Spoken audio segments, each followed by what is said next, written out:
for External Affairs of India earlier today.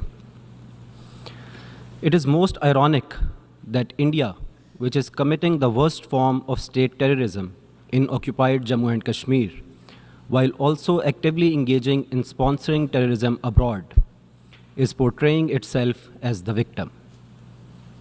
It is a familiar ploy of all occupiers and colonizers to paint legitimate struggles for freedom and liberation as terrorism. India is failing to grasp the enormity of the indigenous Kashmiri resistance against its strange hold and wrongly blaming it on cross-border terrorism. It must introspect and reflect and immediately implement the Security Council resolutions which provide for the Kashmiris to exercise their right to self-determination.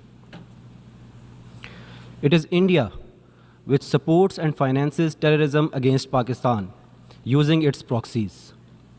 Pakistan has provided irrefutable evidence to the UN Security Council of India's involvement in terrorist activities against my country. India's campaign to damage and destroy Pakistan's economy is no secret, including by impeding the China-Pakistan economic corridor.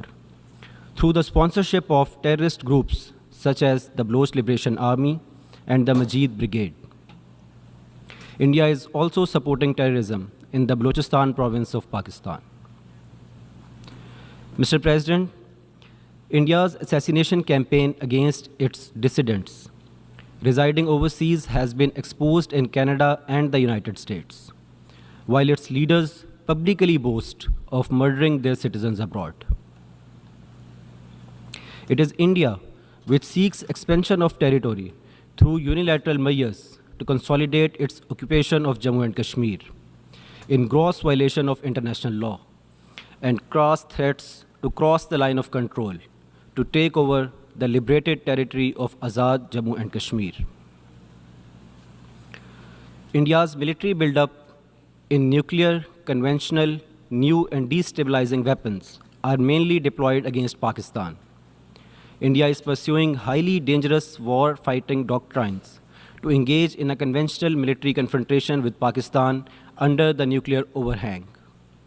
This, despite the humiliation suffered by India during its last ill-advised military adventurism against Pakistan in February 2019, with 2 fighter jets lost and a captured pilot, who was released by Pakistan after Indian pleas.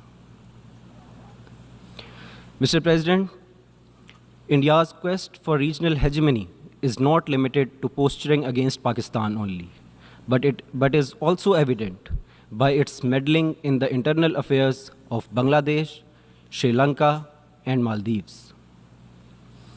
The hubris and the grandiose perception being harbored by India, coupled with its fast-growing aggressive military capabilities, are a clear and present danger for international and regional peace and security. India needs to be reined in before it's too late.